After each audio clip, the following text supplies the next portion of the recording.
C'était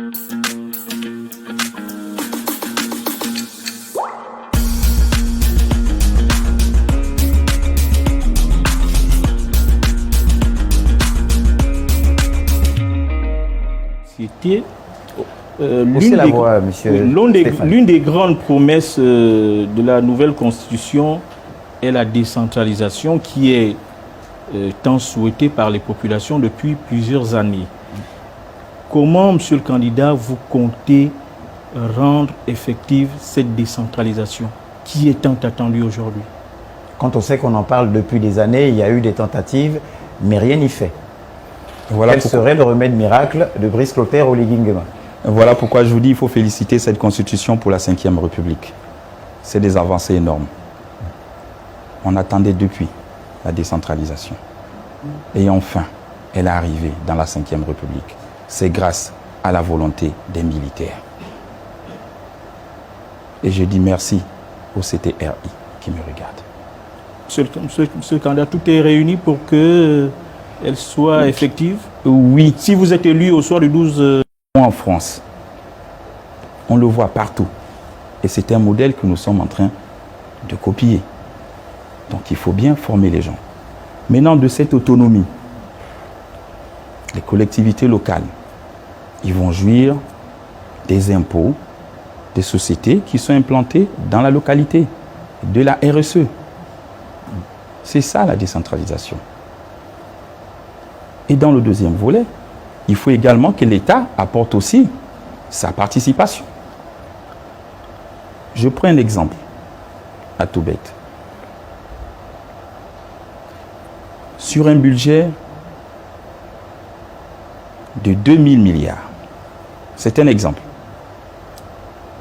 L'État décide d'octroyer 5% aux collectivités locales. Ça nous fait combien? Ça fait 100 milliards. On est bien d'accord. On a combien de collectivités locales? Avec les arrondissements qui vont aussi devenir des collectivités locales, je pense qu'on tourne autour de 140 collectivités locales. Et l'État décide d'octroyer le minimum aux collectivités locales. Prenons un montant de 500 millions de francs CFA à chaque collectivité locale. Mathématiquement, ça nous fait 70 milliards.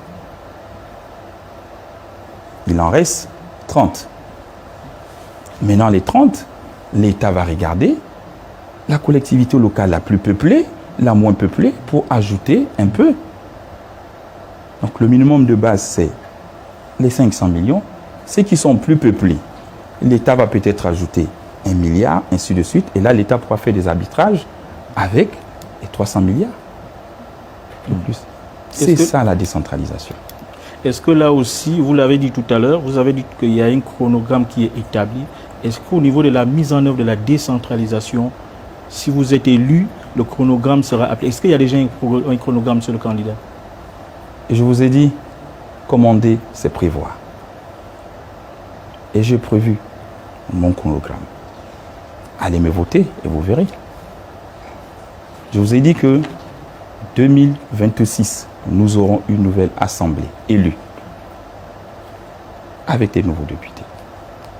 Et après, on passe au Sénat. Et la décentralisation, elle sera effective.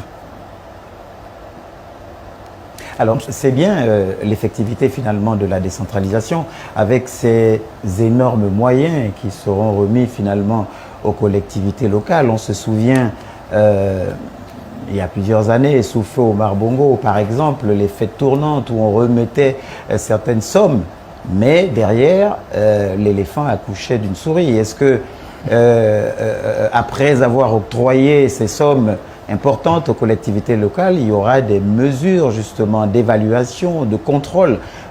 On l'a vu sous le CTRI, certains investissements qui ont été faits pour certaines provinces, et on a vu le CTRI derrière, dans l'acte de contrôle, constater malheureusement que les choses n'avaient pas été faites et n'avaient pas forcément évolué dans le bon sens. Est-ce qu'il y aura aussi des mécanismes de contrôle pour pouvoir faire en sorte que ça se passe bien, cette décentralisation finalement?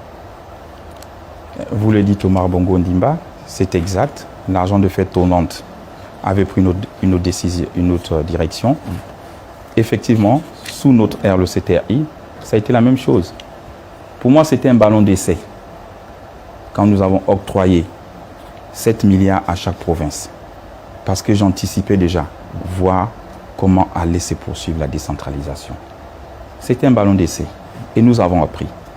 Et nous avons pris et compris nos erreurs. Là, il faut corriger. Effectivement, il faut mettre des systèmes de contrôle. Il faut les mettre.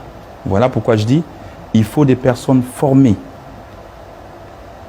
Des personnes formées pour la gestion des collectivités locales. Ça n'a pas été le cas pendant la transition. Nous avons donné les 7 milliards comme un ballon d'essai. Et vous allez sévir? Je suis en train de venir. Vous avez vu à la télé que les enquêtes ont commencé. Et nous allons sévir fermement. J'ai dit nous allons sévir fermement. Tous ceux qui ont pris cet argent, c'est de l'argent public. Et ils doivent rendre des comptes. Même si c'est les gens de votre camp? Si c'est les gens du CTRI? Oui. Oui.